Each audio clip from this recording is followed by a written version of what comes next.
परिचय। तालाब की मछलियां व अन्य जलीय जंतु मर रहे थे। ऐसा इसलिए हो रहा था क्योंकि लोग अपने घरों का कूड़ा तालाब में डालते थे। इस पाठ में हम कूड़ा, इसके स्रोत और मानव व अन्य जंतुओं पर इसके हानिकारक प्रभावों के बारे में जानेंगे। हम कूड़े की निपटान विधियों के बारे में भी जानेंगे। उद्देश्य। इस पाठ के अंत में आप निम्न करने में सक्षम होंगे: कूड़े कचरे को परिभाषित करना, अपशिष्ट के निपटान विधियों की सूची बनाना, कंपोस्टिंग यानी कूड़े कचरे से खाद बनाना और कृमि यानी फसलों के लिए हानिकारक कीट कंपोस्टिंग को परिभाषित करना, कागज की पुनः चक्रण प्रक्रिया का वर्णन करना, प्लास्टिक अपशिष्ट के निपटान का वर्णन करना, जैव निम्ननी यानी प्राकृतिक रूप से सड़नशील यानी बायोडिग्रेडेबल और अजैव निम्ननी यानी असड़नशील यानी नॉन बायोडिग्रेडेबल अपशिष्ट। हमारे दैनिक क्रियाकलापों के कारण विभिन्न स्रोतों से विविध प्रकार के अपशिष्ट उत्पन्न होते हैं। कूड़ा कचरा या अपशिष्ट वे चीजें होती हैं जो अनुपयोगी होती हैं। अनेक चीजों को कूड़ा कचरा माना जाता है। उदाहरण के लिए घरेलू कचरा, नालियों का कीचड़, उत्पादन गतिविधियों से निकला हुआ अपशिष्ट, पैकिंग सामग्री, बेकार कारें, पुराने टेलीविजन, बगीचे के अपशिष्ट, पेंट के पुराने डिब्बे इत्यादि। अपशिष्टों को दो श्रेणियों में बांटा गया है: एक बायोडिग्रेडेबल अपशिष्ट और दो नॉन बायोडिग्रेडेबल अपशिष्ट। सब्जियों और फलों का छिलका बायोडिग्रेडेबल अपशिष्ट है, जबकि प्लास्टिक, धातुएं और कांच नॉन बायोडिग्रेडेबल अपशिष्ट हैं। अपशिष्ट निपटान की विधियां। जब हम सब्जियों और फलों का छिलका छीलते हैं तो इसे कूड़ेदान यानी डस्टबिन में डालना आवश्यक होता है। इधर उधर लापरवाही से पड़ा हुआ इस प्रकार का कूड़ा कचरा कीटाणुओं के कारण होने वाली बीमारियां उत्पन्न करता है। आइए हम अपशिष्ट निपटान की विधियां देखें, जिनमें कंपोस्टिंग, कृमि कंपोस्टिंग और कागज का पुनः चक्रण शामिल हैं। कंपोस्ट, कूड़े कचरे से बनी खाद। कूड़ा कचरा ढोने वाली गाड़ी शहर से कूड़ा कचरा इकट्ठा करके खुली जगहों पर ले जाती है। इन खुली जगहों पर गहरे गड्ढे होते हैं, जिन्हें भराव क्षेत्र कहा जाता है। इन जगहों पर अपशिष्ट के उपयोगी व अनुपयोगी भागों को पृथक कर दिया जाता है। अनुपयोगी अपशिष्ट को इन जगहों पर डाल दिया जाता है और मिट्टी से ढक दिया जाता है। अपशिष्ट के उपयोगी भाग जैसे किचन का अपशिष्ट, फलों व सब्जियों का छिलका को भराव क्षेत्र के निकट गड्ढों में डाल दिया जाता है और मिट्टी से ढक दिया जाता है। कुछ समय बाद अपशिष्ट का उपयोगी भाग कंपोस्ट में बदल जाता है। पूर्ण रूप से अपघटित यानी विगलित होने के कारण इसका रंग काला हो जाता है और इसमें किसी प्रकार की दुर्गंध नहीं होती है। इस खाद का उपयोग पौधों में किया जाता है, जिससे पौधों की वृद्धि होती है।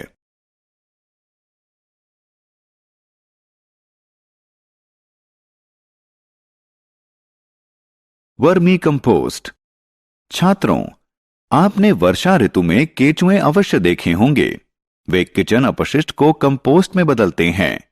इसे कृमि खाद यानी वर्मी कंपोस्टिंग के रूप में जाना जाता है। वर्मी कंपोस्टिंग के लिए लाल केंचुओं का इस्तेमाल किया जाता है, जो दांत रहित होते हैं। इनमें पाई जाने वाली एक विशिष्ट प्रकार की संरचना, जो पेषणी यानी गिजर्ड कहलाती है, भोजन को पीसती है। ये गर्म या ठंडी जलवायु में नहीं रह सकते हैं, इसलिए वर्मी कंपोस्ट बनाने के लिए नमी की आवश्यकता होती है। वर्मी कंपोस्टिंग से प्राप्त कंपोस्ट खाद को कृषि कार्यों में इस्तेमाल किया जाता है।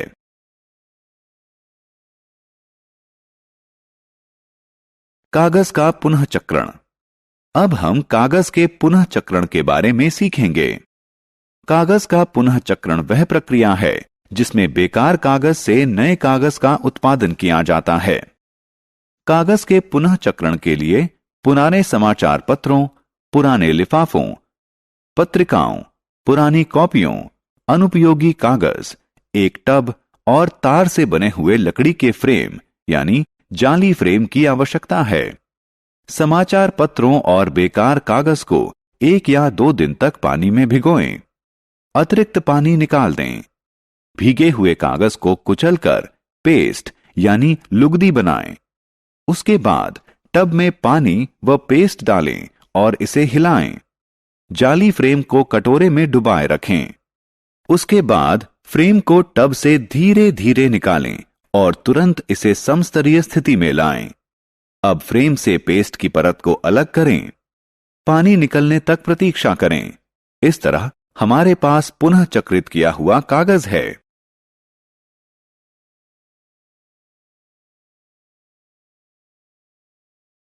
अजैव निम्ननी अपशिष्ट का निपटान।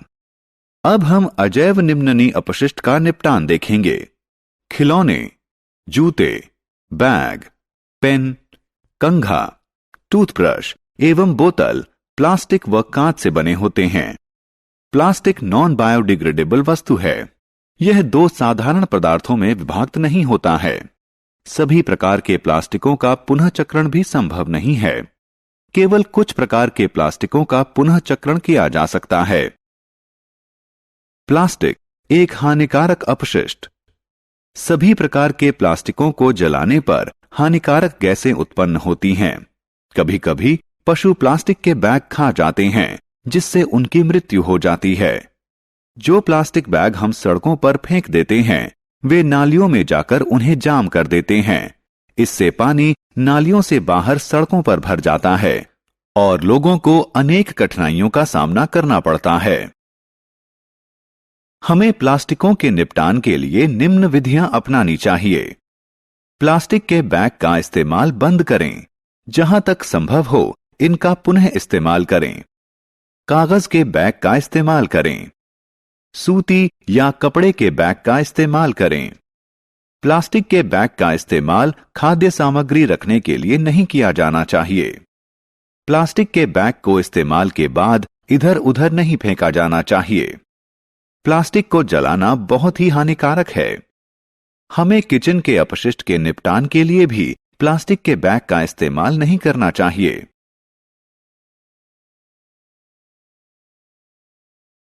सारांश। आइए हमने जो कुछ सीखा है उसे संक्षेप में दोहराएं। कूड़ा कचरा या अपशिष्ट वे पदार्थ हैं जो अनुपयोगी होते हैं। अपशिष्ट 2 प्रकार के होते हैं, 1 बायोडिग्रेडेबल और 2 नॉन बायोडिग्रेडेबल। अपशिष्ट निपटान की अनेक विधियां हैं, जैसे कंपोस्टिंग, वर्मी कंपोस्टिंग, कागज का पुनः चक्रण इत्यादि।